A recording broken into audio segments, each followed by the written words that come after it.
نحمده ونستعينه ونستغفره ونؤمن به ونتوكل عليه ونعوذ بالله من شرور أنفسنا وسيئات أعمالنا من يهده الله فلا مضل له ومن يضلل فلا هادي له أشهد أن لا إله إلا الله وحده لا شريك له وأشهد أن محمدا عبده ورسوله أما بعد فقد قال الله تعالى في محكم التنزيل الفرقان المجيد أعوذ بالله من الشيطان الرجيم بسم الله الرحمن الرحيم يا أيها الناس اتقوا ربكم الذي خلقكم من نفس واحدة وخلق منها زوجها وبث منهما رجالا كثيرا ونساء واتقوا الله الذي تساءلون به والأرحام إن الله كان عليكم رقيبا قال الله تعالى أيضا يا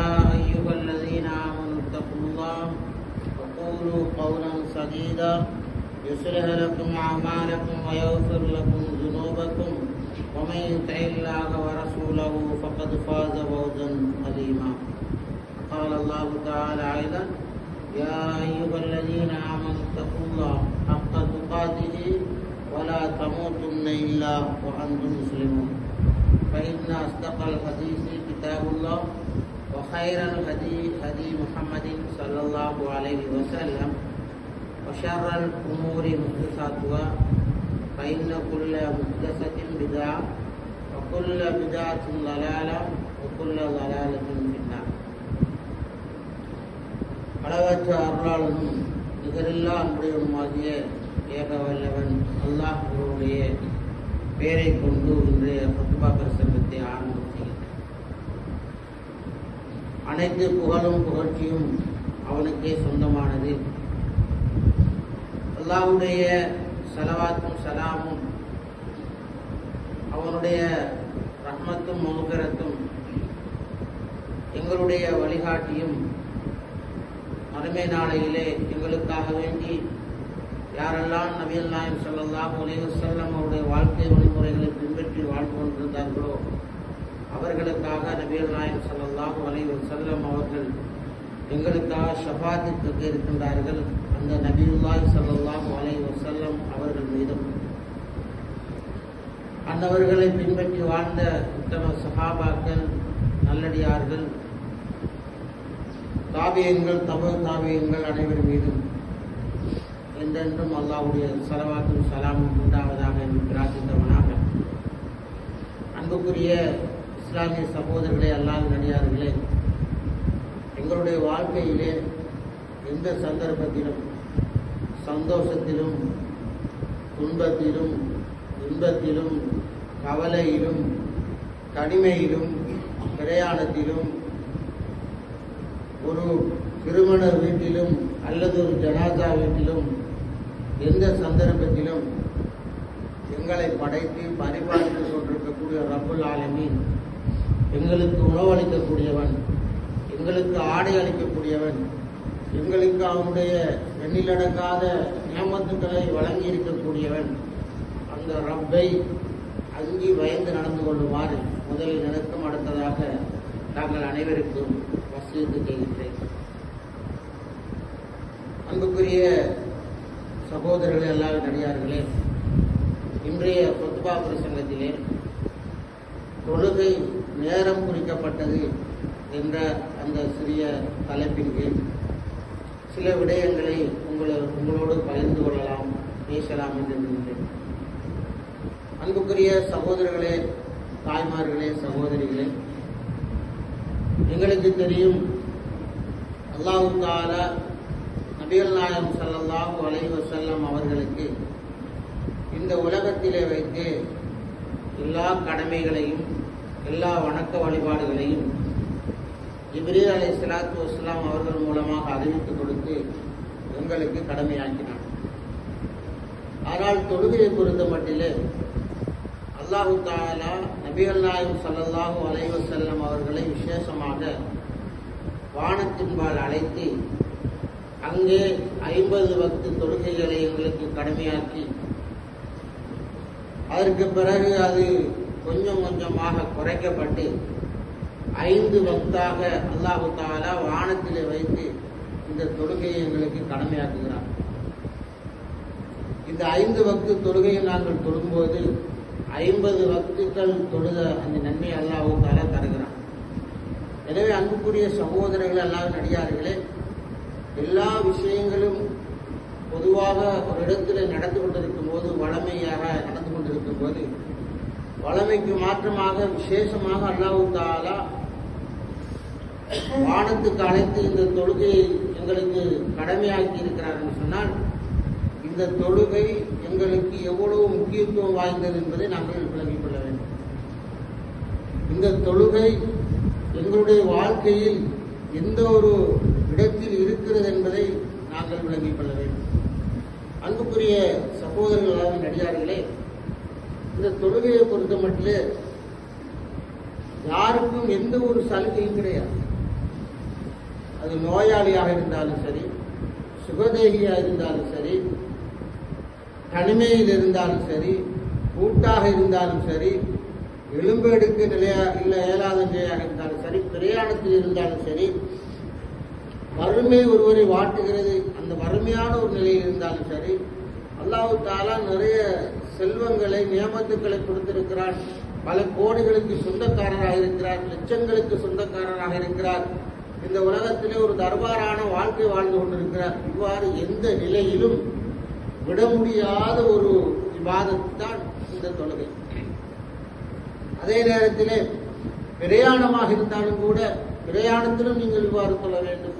ஒரு யுத்த களத்துக்கு செல்கிறீர்களா, அல்லாஹ்வுடைய பாதையிலே ஜிஹாது செய்ய போகிறீர்களா, அங்கேயும் நீங்கள் என்ன செய்ய முடியாது, தொழுகையை விட முடியாது என்ற லெவலுக்கு அல்லாஹ் தஆலா இந்த தொழுகையை எங்களுக்கு கடமையாக்கி இருக்கிறார். இந்த தொழுகை எவ்வாறு என்று சொன்னால், இவ்வாறு கண்ணியமாக வழங்கப்பட்ட இந்த தொழுகை நாங்கள் நினைத்தவாறெல்லாம், எங்களுக்கு நேரம் கிடைக்கும் போதெல்லாம், அல்லது எங்களுடைய சந்தர்ப்பங்கள் வரும்போதெல்லாம் இந்த தொழுகையை தொழ முடியுமா என்று கேட்டால் நிச்சயமாக முடியாது. நிச்சயமாக முடியாது. அல்லாஹ் தஆலா இந்த தொழுகைக்கென்று நேரத்தை வைத்திருக்கிறார், நேரத்தை குறிப்பிட்டிருக்கிறார். எங்களுடைய நேரங்களை எல்லாம் முடித்துவிட்டு, எங்களுடைய வேலைகளை எல்லாம் முடித்துவிட்டு, எப்பொழுது எங்களுக்கு நேரம் கிடைக்குமோ அப்பொழுதுதான் இந்த தொழுகை எங்களுக்கு கடமை என்ற அளவுக்கு இப்பொழுது சிலர் இருந்து கொண்டிருக்கிற லெவலுக்கு அந்த தொழுகை கிடையாது. அல்லாஹ் தஆலா இந்த தொழுகையை நேரம் குறித்து, இந்த நேரத்தில் லுஹர் தொழுகை இந்த நேரத்தில் தான் தொழ வேண்டும், அஸர் தொழுகை இந்த நேரத்தில் தான் தொழ வேண்டும் என்ற விடயத்தை அல்லாஹ் தஆலா சொல்லி தந்திருக்கிறார். எனவே அன்புக்குரிய சகோதரர் எல்லாம் நடிகார்களே, இது இந்த குத்பா பிரசங்கத்திலே தொழுகை நேரம் குறிக்கப்பட்டதாக இருந்தாலும் இது பேசப்படுகின்ற பொழுது நீங்க நினைத்து விடக்கூடாது, தொழாதவருக்கு தான் இந்த பயான் பொருத்தம் அப்படின்னு நினைக்கக்கூடாது. நான் பேசுகின்ற விடயம் இன்றைய குத்பா தொழாத ஒருவருக்கு தான் இது பொருத்தமானது அப்படின்னு நினைக்கக்கூடாது. தொழுகிறவர்களுக்கு தொழுது தொழுது பாவத்தை தேடிக்கொண்டவர்கள், தொழுது தொழுது பாவத்தை தேடுகிறார்கள். தொழுகை எப்படி தொழ வேண்டும், எந்த நேரத்தில் தொழ வேண்டும், குறிக்கப்பட்ட நேரத்தில் தொழாமல் இருப்பது, இந்த மாதிரியான விடயங்களிலே தொழுகையில் நாங்கள் இருக்கிற காரணத்தினால் தொழுது தொழுது பாவங்களை நாங்கள் தேடிக்கொள்கிறோம். அவ்வாறு தொழுது தொழுது பாவங்களை தேடிக்கொள்ளும் போது மறுமை நாளையிலே என்ன நடைபெறும் தெரியுமா? தொழாதவர்களை கூப்பிட்டு அல்லாஹ் தஆலா சுஜூது செய்யுங்கள் என்று சொல்ல போவதில்லை. அல்லாஹ் தஆலா தொழுதவர்களைத்தான் பார்த்து சொல்கிறான், மறுமை நாளையிலே எல்லோரும் எனக்கு சுஜூது செய்யுங்கள், எல்லோரும் எனக்கு சுஜூது செய்யுங்கள் என்று சொல்வான். அந்த நேரத்திலே சுஜூது செய்ய நாங்கள் முயற்சி செய்வோம், ஆனால் சுஜூது செய்ய முடியாது. ஏன்? நாங்கள் நினைத்த நேரத்தில் தொழுதோம், எங்களுக்கு நேரம் கிடைக்கின்ற நேரத்தில் தொழுதோம், எங்களுடைய தொழுகையிலே நாங்கள் சாகுங்களாக இருந்தோம், எங்களுடைய தொழுகையிலே நாங்கள் பொதுவோக்கானவர்களாக இருந்தோம். எனவே எந்த தொழுகையிலே நாங்கள் கேர்லெஸ்ஸா இருந்தோமோ, எந்த தொழுகையை நாம் நினைத்த நேரத்தில் தொழுதோமோ, அந்த தொழுகையிலே நடைபெற்ற அந்த சுஜூதை நாளை மறுமை நாளையிலே அல்லாஹ் எனக்கு முன்னால் செய் என்று சொல்லும் போது எங்களுக்கு முடியாமல் போகும். எனவே அன்புக்குரியவர்களே, தொழுகின்றவர்கள் எல்லோரும் தொழுகிறோம், சிறுவர்கள் தொழுகிறோம், பெரியவர்கள் தொழுகிறோம், எல்லோரும் தொழுகிறோம், வீட்டிலே பெண்கள் தொழுகிறோம். இன்னும் சொல்ல போனால் சில பெண்களிடத்திலேயும் ஒரு தவறான சிந்தனை இருக்கிறது. நாங்கள் வீட்டிலே தானே தொழுகிறோம், வீட்டில் தொழுகிற நாங்கள் நினைத்த நேரத்தில் தொழலாம்.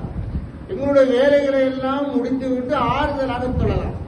எந்த ஒரு நிலைப்பாட்டிலே பெண்களுக்கு மத்தியிலும் இந்த என்ன ஒரு நேரம் குறிக்கப்பட்ட தொழுகை மறந்து போய்விட்டது. லொகரண்டா அசருக்கு பாங்கு சொல்லு வரைக்கும் தொழலாம். மகரிபுடா அசர்னா மகரிபுக்கு பாங்கு சொல்லு வரைக்கும் தொழலாம். அப்படின்ற ஒரு லெவலுக்கு இன்று பெண்களும் மாறிவிட்டார்கள்.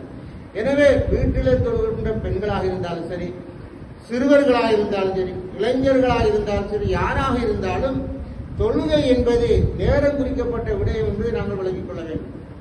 எங்களுடைய ஊர்ல ஒரு ஜனாசா தொழுகை முதல் நாங்கள் எடுக்கிற எக்ஸ்கியூஸ் என்ன? எந்த ஆப்ஷன் கொடுப்போம்? சரி, அசர பிறகு தொழுதுக்கும், நுகர பிறகு தொழுதுக்கும், ஏன்னா ஜனாசா வேலையில் ஓடி தெரியுது. அல்ல ஒரு கல்யாணமா இருந்தாலும் என்ன முதல் கொடுக்கிற ஆப்ஷன் என்னன்னு சொன்னா தொழுகையை விட்டு தொழுகையை பிறகு தொழுதுக்கலாம் முடியும். அவருடைய எல்லா வேலைகளையும் கச்சிதமா செய்வார். ஜனாசான்னு சொன்னா அந்த ஜனாசா வீட்டுக்கு, அந்த ஜனாசாவுக்கு ஏனைய அந்த ஜனாசா சம்பந்தமான விடயங்களுக்கு முக்கியத்துவம் கொடுத்து அவர் செய்யும் போது அதுல நேரம் போதாமல் அல்ல பிஸியாக இருந்தால் அவர் எடுக்கிற ஆப்ஷன் தொழுகிறார். அதே மாதிரி திருமண விடயமாக இருந்தாலும் நாங்கள் எடுக்கிற ஆப்ஷன் என்ன? பிள்ளையோட திருமணம் தானே, மகண்ட திருமணம் கொஞ்சம் வேலை ஆயிடுச்சு தொலை வந்து கையில. எல்லாத்துக்குமே நாங்கள் எடுக்கிற விஷயம் என்ன?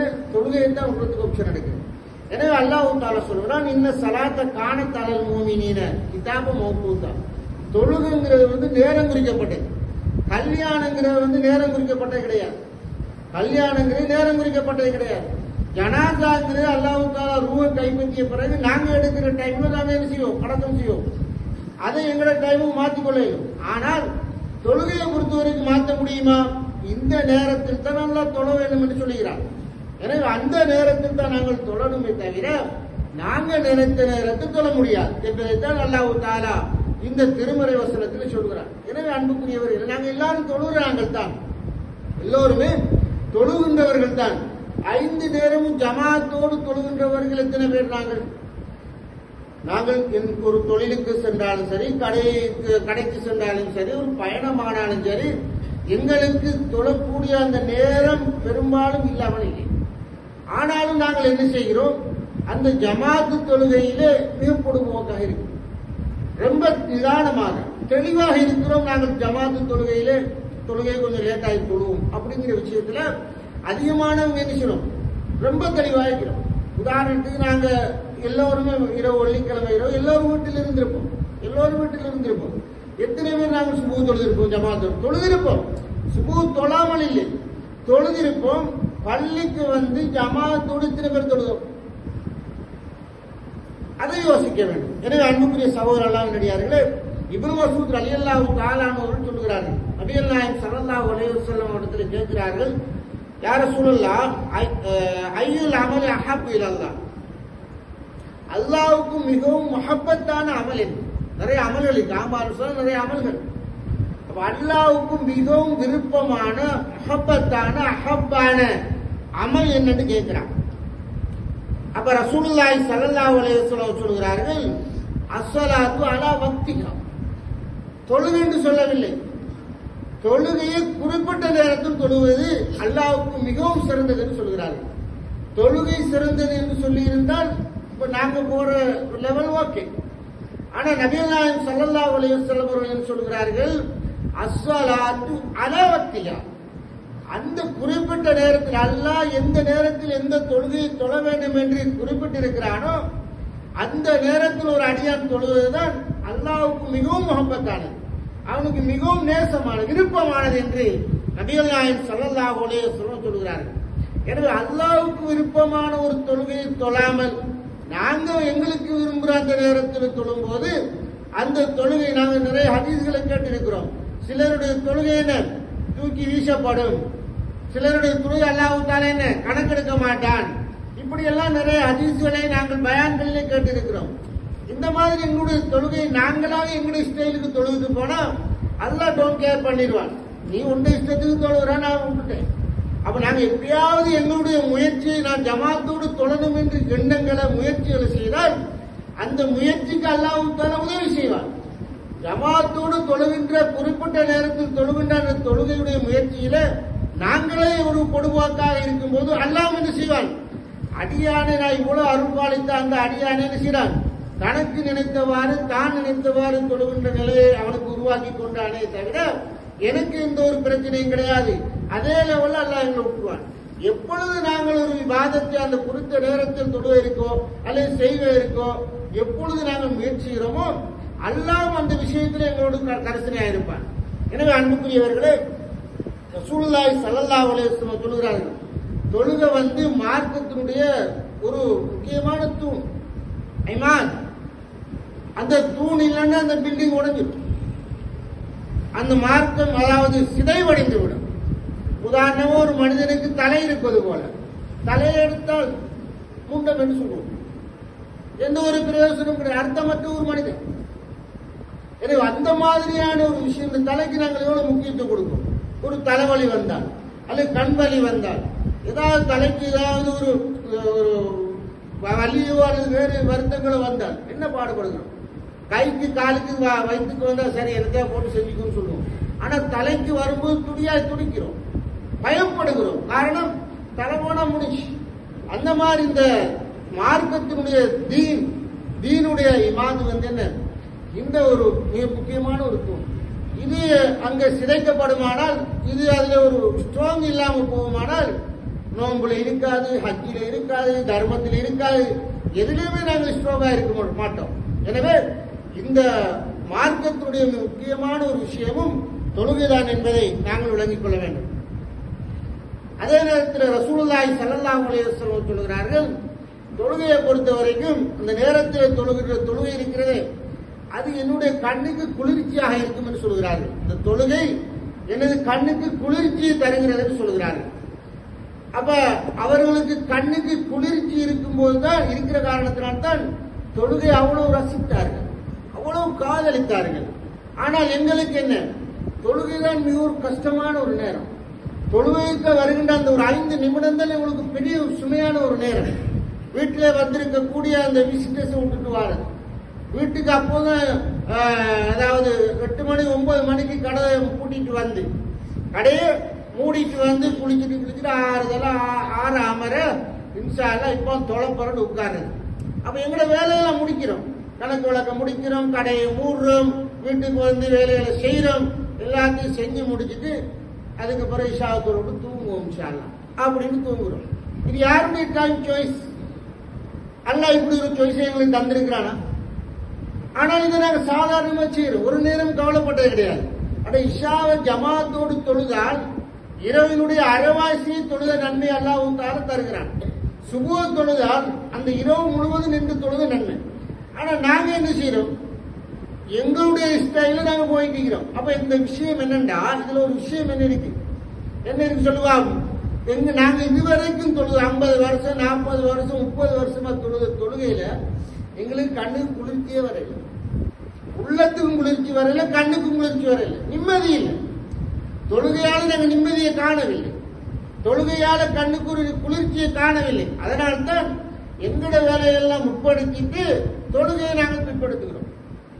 வீட்டில் பெண்களா இருந்தாலும் சரி, தங்களுடைய வேலைகள் எல்லாம் முடிச்சுட்டு ஆறுதலா தொழுறதுக்கு காரணம் என்னன்னா, அவங்களோட வேலையில் ஒரு அவ்வளவு பெரிய அக்கறை, தன்னோட தொழில அவ்வளவு பெரிய அக்கறை, பிள்ளைகள் அவ்வளவு பெரிய அக்கறை, குடும்பத்தில் அவ்வளவு பெரிய அக்கறை. ஆனால் தொழுகையில் என்ன அந்த அக்கறை வரல. ஏன் காரணம் என்ன?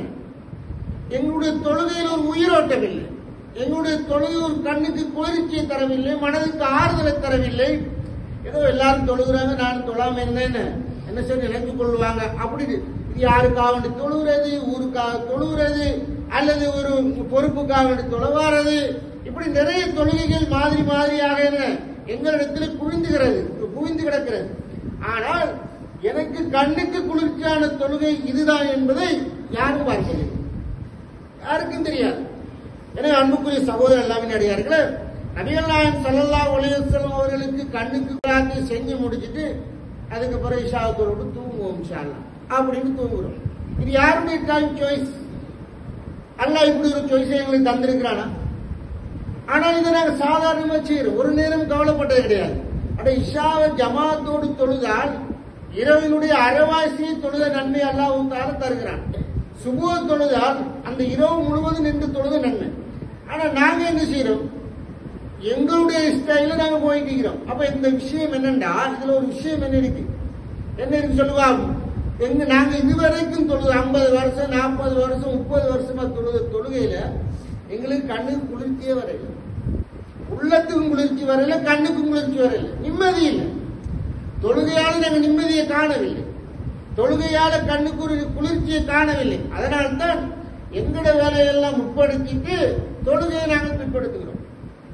வீட்டுல பெண்களா இருந்தாலும் சரி, தங்களுடைய வேலைகள் எல்லாம் முடிச்சுட்டு ஆறுதலா தொழுறதுக்கு காரணம் என்னன்னா, அவங்களோட வேலையில் ஒரு அவ்வளவு பெரிய அக்கறை, தன்னோட தொழில அவ்வளவு பெரிய அக்கறை, பிள்ளைகள் அவ்வளவு பெரிய அக்கறை, குடும்பத்தில் அவ்வளவு பெரிய அக்கறை. ஆனால் தொழுகையில் என்ன அந்த அக்கறை வரல. ஏன் காரணம் என்ன?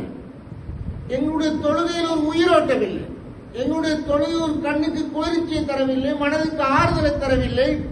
ஏதோ எல்லாரும் தொழுகிறாங்க, நான் தொழாம என்ன செய்ய நினைத்துக் கொள்வாங்க. அப்படி யாருக்காக வேண்டி தொழுகிறது, ஊருக்காக தொழுகிறது, அல்லது ஒரு பொறுப்புக்காக வேண்டி தொழவாரது, இப்படி நிறைய தொழுகைகள் மாதிரி மாதிரியாக எங்களிடத்தில் குவிந்து கிடக்கிறது. ஆனால் எனக்கு கண்ணுக்கு குளிர்ச்சியான தொழுகை இதுதான் என்பதை யாரும் பார்க்கவில்லை, யாருக்கும் தெரியாது.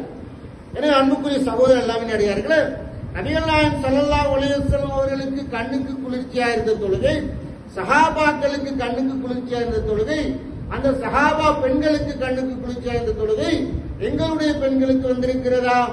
எங்களுடைய தோழர்களுக்கு இருக்கிறதா? எங்களுடைய வாப்பாக்கு இருக்கிறதா? உம்மாக்கு இருக்கிறதா? ஏன் எந்த பிள்ளைக்கு இருக்குதா? எந்த பிள்ளை காலையில் ஸ்கூலுக்கு போறேன்னா 6 மணிக்கு எழும்புறான், ஸ்கூலில் இருந்தா 9 மணிக்கு எழும்புறான். இதெல்லாம் இப்படி இருக்கிறது. அப்ப எந்த பிள்ளைக்கும் கண்ணுக்கு குளிர்ச்சி கொடுக்கல இந்த தொழுகை, என்னுடைய பொண்டாட்டிக்கு இந்த தொழுகை கண்ணுக்கு குளிர்ச்சி கொடுக்கல, என்னுடைய வாப்பா அம்மாவுக்கு கொடுக்கல. அப்படின்னா என்ன அர்த்தம்? இந்த தொழுகை எங்களுக்கு ஒரு வேஸ்டான அல்லது ஏதோ ஒரு சடங்கு சம்பிரதாயமான ஒரு வணக்கமாக நினைத்து நாங்கள் தொழுவதால் தான் இந்த தொழுகையில் ஒரு பக்குவம் அல்லது ருசி ரசனை வருவதில்லை. அன்புக்குரியவர்களே, அல்லாஹ் தஆலா சொல்கிறான், உங்க உள்ளத்துக்கு நிம்மதியை தருவதும் தொழுகிறான். அப்ப நிம்மதி இல்லாம நாங்க போறோம்னு சொன்னா தொழுகையில நாங்க பொடுபோக்கா இருக்கிறோம் என்று ஒரு அர்த்தம். இன்னொரு அர்த்தம் என்ன தெரியுமா? ஒரு பிள்ளை வீட்டுல தொழாம படுக்கிறான், அல்லது ஒரு மனைவி தொழாம இருக்கிறான், அல்லது ஒரு கணவன் தொழாம இருக்கிறான், அல்லது வந்திக்கிற விசிட்டர்ஸ் தொழாம தூங்குறாங்க. அப்படின்னா என்ன அர்த்தம்னா, நாங்க விலகி கொள்ளவனும் முனாபிக்க தேட தேவையில்லை, ஊர் வழியெல்லாம் முனாபிக்க போய் தேட தேவையில்லை. தொழுகையை விட்டுட்டு ஒருத்தன் படுக்கிறான்னா முனாபிக்கு படுக்கிறான்னு சொல்லலாம். ஏன் நயவஞ்சகத்தனத்தினுடைய உறுதிப்பாடு என்ன? தொழாம ஒருத்தன் படுக்கிறான்னு சொன்னா அவன் முனாபி. ஊருளி போய் தேட தேவையில்லை, அங்க பஜார்ல எல்லாம் போய் பார்க்க தேவையில்லை. எங்கட வீட்டுக்குள்ள யார் முனாபிக்கு யார் முசல்லி என்று பார்த்துக் கொள்ளலாம். எனவே அன்புக்குரியவர்களே, ரசூலுல்லாஹி ஸல்லல்லாஹு அலைஹி வஸல்லம் சொல்றாங்க, எவன் ஒரு தொழுகிறானோ அவனுடைய பாவங்கள் மன்னிக்கப்படும், பர்ஃபோ தரஜாத்தோ அவனுடைய தரஜாக்கள் உயர்த்தப்படும். அப்ப எங்கட தரஜாக்கள் இபாதத்து விஷயங்கள் இன்னும் முன்னுக்கு வரையலண்டா இபாதத்து நாங்கள் இபாதத்தை செய்யவில்லை என்று அர்த்தம். ரசூலுல்லாஹி ஸல்லல்லாஹு அலைஹி வஸல்லம் அவர்கள் ஒரு முறை ஒரு யுத்தத்துக்கு போய்த்து வருகிறார்கள், நபி அவர்களும் சஹாபாக்கள்.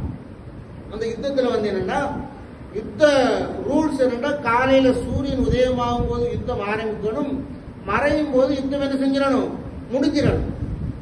இப்போ அந்த யுத்தம் இஷா தொழுகையை தாண்டியும் அந்த யுத்தம் நடக்கிறது. இப்போ சஹாபாக்கள் டயர்ட் ஆயிட்டாங்க. டயர்ட் ஆகினா எழும்பி பார்க்கிறாங்க, தூங்கிட்டாங்க.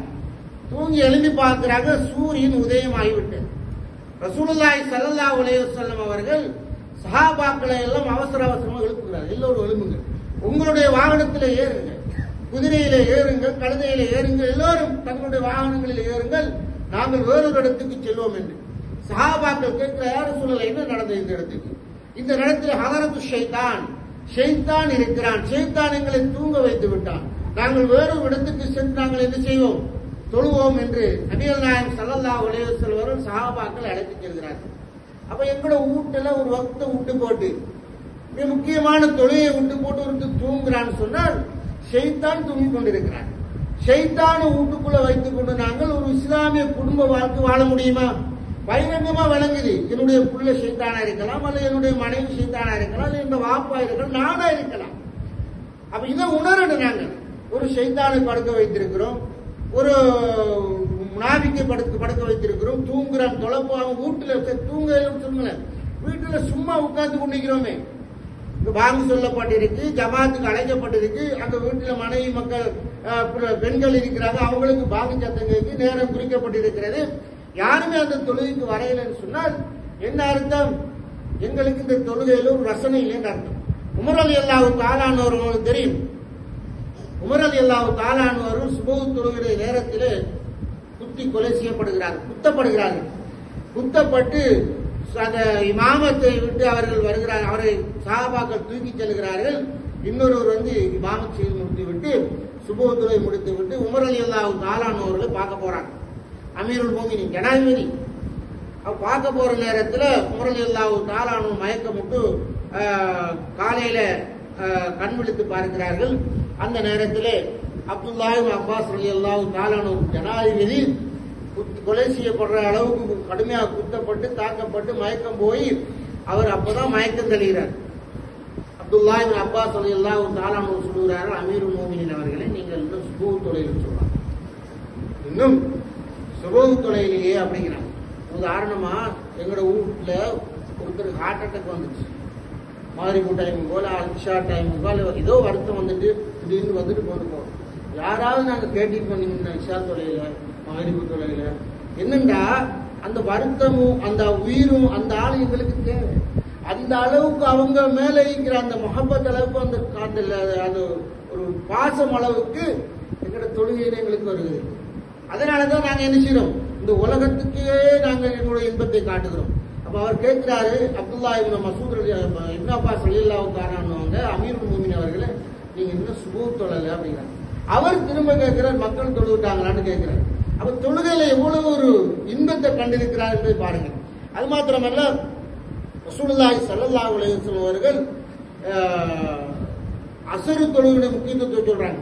இதுல வந்து நான் ஏற்கனவே சொன்னது போல தொழாதவர்களுக்கு தான் இந்த பயம் நினைக்கக்கூடாது. தொழுகிறோம், ஆனா நேரத்தோடு நேரம் குறிக்கப்பட்ட நேரத்தில் தொழுகிறோமாங்கிற விஷயத்தை தான் உங்களுக்கு ஞாபகம் ஊட்டுகிறேன். எனவே அடுத்த இரண்டாவது குத்துபாவில் இன்ஷா அல்லாஹ் அடுத்தது பாருங்க.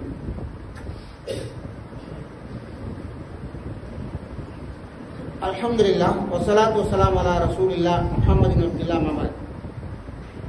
ரசூலுல்லாஹி ஸல்லல்லாஹு அலைஹி வஸல்லம் அவர்களும் சஹாபாக்களும் ஹந்தக் யுத்தத்துக்கு போயிட்டு வாராங்க. ஹந்தக் யுத்தம் என்ன, அதுல என்ன விஷயம் சொன்னா, அதுலதான் என்ன, அதாவது யுத்தத்துல இப்படித்தான் தொழணும் அப்படின்ற விஷயத்த காட்டுறாங்க. அல்லாஹ் தஆலா வஹீ மூலம் அறிவிக்கிறாங்க. என்னண்டா யுத்தம் நடக்குது லொஹருடைய நேரத்துல சஹாபாக்கள் லொஹர தொழுகிறாங்க. லொஹர தொழு முடிஞ்சதுக்கு பிறகு இப்ப அசர கட்டாயம் தொழுவாங்க. அசர என்ன செய்வாங்க, கட்டாயம் தொழுவாங்க அப்படின்னு நினைச்சு கொண்டு இப்ப முனாஃபிகீன்கள் காபிர்கள் எல்லாம் முடிவெடுக்கிறாங்க, அசரு தொழுகையை அதாவது முஸ்லீம்கள் விடமாட்டார்கள். சஹாபாக்கள் கடைசி வரைக்கும் அசரு தொழுகையை விடமாட்டாங்க. அசர தொழும் போது அவங்களை போய் என்ன செஞ்சிடணும், கொண்டு போகணும், அவர்களை கொலை செய்து விட வேண்டும் என்ற முடிவை அவங்க என்ன செய்யறாங்க, எடுக்கிறாங்க. அப்ப இந்த சந்தர்ப்பத்தில் எல்லாம் என்ன, இப்படித்தான் யுத்த காலத்துல தொழணும் அப்படின்ற விஷயம் வரல. இப்ப அந்த குறைசி காவிர்கள் இப்படி பேசிக் கொள்றாங்க.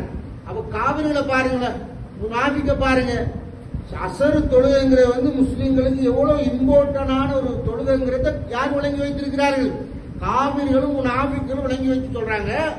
என்னதான் நடந்தாலும் அசரு தொழுகை விட மாட்டாங்க. அப்ப அசரு தொழுகையில ஆக்களை என்ன செய்யலாம், ஆக்களை போட்டு தள்ளிடலாம் அப்படின்னு முடிவெடுக்கும் போது அல்லாஹ் தஆலா நபிகள் நாயகம் ஸல்லல்லாஹு அலைஹி வஸல்லம் அவர்களுக்கு அந்த செய்தியை சொல்லிட்டு யுத்த காலத்தில் இப்படி தொழுகிறாங்க.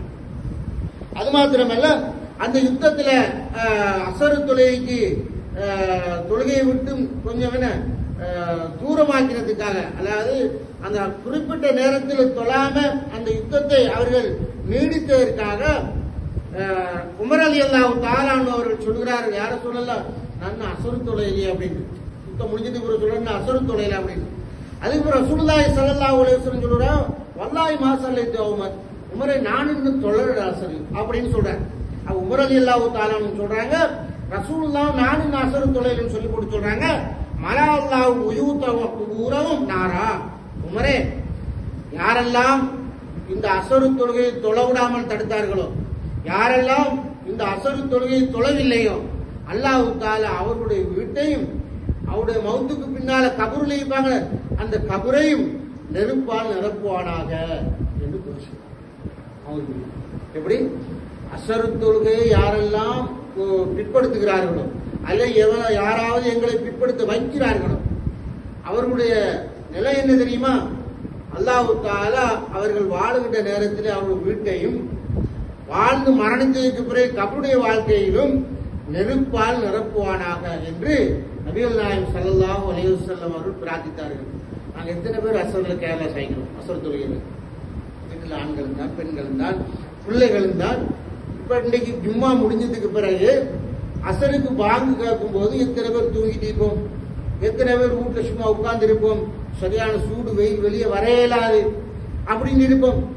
இவர்களுடைய நிலைப்பாடு என்னன்னு சொன்னால் ரசூலுல்லாஹி ஸல்லல்லாஹு அலைஹி வஸல்லம் சொல்கிறார்கள், அவருடைய வீட்டு அல்லாஹ் தஆலா நெருப்பால் நிரப்புவானாக.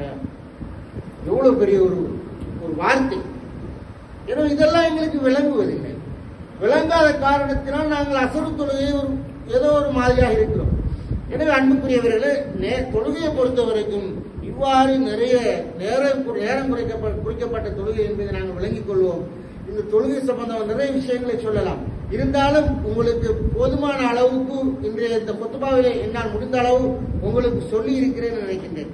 ரசூலுல்லாஹி அதாவது மர்வானுடைய காலம் என்று நினைக்கிறேன், அல்லது ஒரு ஆட்சியாளருடைய காலம். உமர் ரலியல்லாஹு தஆலாவுடைய பேரன் சாலிம் வாழுகின்ற அந்த காலப்பகுதி. அந்த மன்னரால் ஒரு மனிதருக்கு மரண தண்டனை நிறைவேற்றுவதற்கான தீர்ப்பு வழங்கப்படுகிறது. இவர் மரண தண்டனை வழங்கப்படுவதற்கு தகுதியானவர் என்று தீர்ப்பு வழங்கப்பட்டவுடன் எல்லோரையும் அழைக்கிறார்கள். அழைத்து உமர் ரலியல்லாஹு தஆலாவுடைய பேரப்பிள்ளைய கையில வாழை கொடுக்கிறான். சாலிம், இவரை நீங்கள் கொலை செய்து விடுங்கள், மரண தண்டனை கொடுங்கள் என்று சொல்றாங்க. இவர் வாழை எடுத்துட்டு போயிட்டு அவர்கிட்ட கேட்கிறார், தோழரே, இன்றைய தினம் நீங்கள் சுபூ தொழுதீர், காலையில நடக்குது, இன்றைய தினம் நீங்கள் சுபூ தொழுதீரா என்று கேட்கிறார். அப்பொழுது அவர் சொல்லுகிறார், ஆம், சுபூ தொழுது விட்டு தான் நான் வந்தேன் சொன்னார். உடனே சாலிம் என்ன செய்கிறார் என்று சொன்னால் தன்னுடைய கையில் இருந்த வாளை தூக்கி வீசிவிட்டு மன்னரை பார்த்து சொல்லுகிறார், மன்னரே, அல்லாஹ்வுடைய பாதுகாப்பில் இருக்கிற ஒரு அடியானை நான் கொலை செய்ய விரும்பவில்லை என்று சொன்னார். அல்லாஹ்வுடைய பாதுகாப்பில் இருக்கின்ற ஒரு அடியானை, ஒரு சகோதரனை இந்த கையால் நான் கொலை செய்ய மாட்டேன் என்று தூக்கி வீசுகிறார். அன்புக்குரியவர்களே, சுபூ தொழுகையை பொறுத்தவரை எல்லோருக்கும் தெரியும், சுபூ தொழுதால் அல்லாஹ்வுடைய பாதுகாப்பில் இருக்கிறோம். எங்களோட பயணத்தில் அல்லாஹ் எங்களை பாதுகாப்பான், எங்களுடைய தொழிலில் அல்லாஹ் எங்களை பாதுகாப்பான், வீட்டில் இருந்தாலும் பாதுகாப்பான், ஆற்றுக்கு குளிக்க போனாலும் அதில் இருந்து பாதுகாப்பான், பயணம் போனாலும் பாதுகாப்பான், வெளிநாட்டுக்கு போனாலும் பாதுகாப்பான், எங்க போனாலும் பாதுகாப்பான். தெரியும் யார் செய்யுது, சுபூவை யாரு தொழுகிறது. இந்த ஹதீஸ் யாருக்கும் தெரியாமல் இல்லையே, எல்லாருக்கும் தெரியும் யாரும் தொழுகிறது. இதுதான் இந்த பிரச்சனை. எனவே அன்புக்குரிய சகோதர அல்லாஹ்வின் அடியார்களே, நாங்கள் தொழுகிறோம், யாரும் தொழாமல் நாளைக்கு எல்லோரும் தொழுகிறோம். ஆனால் தொழுகை அல்லாஹ் சொன்ன மாதிரி அல்லாஹ் குறிப்பிட்ட அந்த நேரத்தில் நாங்கள் தொழணும். எதற்கு நேரம் கிடைக்கும் போது அல்ல எந்த வேலையெல்லாம் முடிச்சு போட்டு நான் தொழுவேன் என்று நாங்கள் தொழுகிற காரணத்தினால்தான் எங்களோட உள்ளத்திலும் பிரச்சனை, எங்களோட உம்மாட உள்ளத்திலும் பிரச்சனை, பிள்ளைகளோட உள்ளத்திலும் பிரச்சனை, வீட்டிலே நிம்மதி இல்லை. இதை நாங்கள் பார்க்கிறோம். எனவே அன்புக்குரிய சகோதரர் எல்லாம் கிடையாது. வைபு ஆமுனையில சுஜூதி பல இஷ்டத்தையும் அல்லாஹ் தஆலா மறுமை நாளையில எல்லாரும் எழுப்பி வச்சுக்கிட்டு எல்லாரும் வாங்கப்பான்னு கூப்பிடுவாங்க. கூப்பிட்டு எல்லாரும் எங்களுக்கு சுஜூது செய்யுங்க அப்படின்னு, எல்லாரும் என்ன எங்களுக்கு சுஜூது செய்யுங்க அப்படின்னு அல்லாஹ் சொல்லும் போது ஹாஷியாத்தன் அபுசாருகும் தர்மக்கும் ஜில்லா, உலகத்துல நாங்க சுஜூது செய்யணும், தொழுதோம். அப்படியான அந்த மனிதர்கள் எல்லாம் செங்குத்தாக தலைகுத்தி அப்படியே பார்வையை பார்த்து கொண்டிருப்பார்கள். அவர்களால் சுஜூது செய்ய முடியாது என்று அல்லாஹ் தஆலா, அதாவது அவர்களால் சுஜூது செய்ய முடியாது என்று அல்லாஹ் தஆலா சொல்லுகிறான். ஆனால் வஹும் சாலிமூன், உலகத்தில் சுஜூது செய்தார்கள். அவர்கள் யாரு? உலகத்தில் தொழுதாங்க. எப்படியும் தொழுது அவங்க நினைச்ச மாதிரி தொழுதாங்க, அவ்வளவுதான். அல்லாஹ் நினைத்தது போல அல்லாஹ் குறிப்பிட்ட அந்த நேரத்தில் தொழுதவர்களாக நாங்கள் இருந்திருந்தால் நிச்சயமாக மறுமையிலும் அந்த ரப்புல் ஆலமீன் சுஜூது செய்ய சொல்லும்போது உடனடியாக நாங்கள் விடுவோம், உடனடியாக சுஜூது செய்வோம்.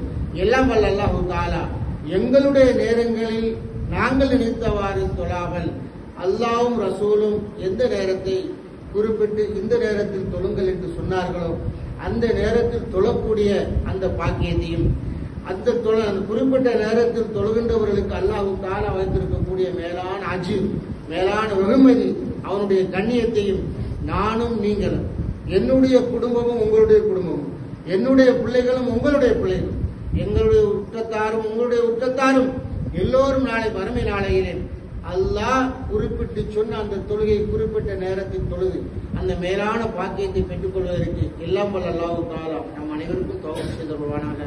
ஆஃபிரு தஅவானா அல்ஹம்துலில்லாஹி.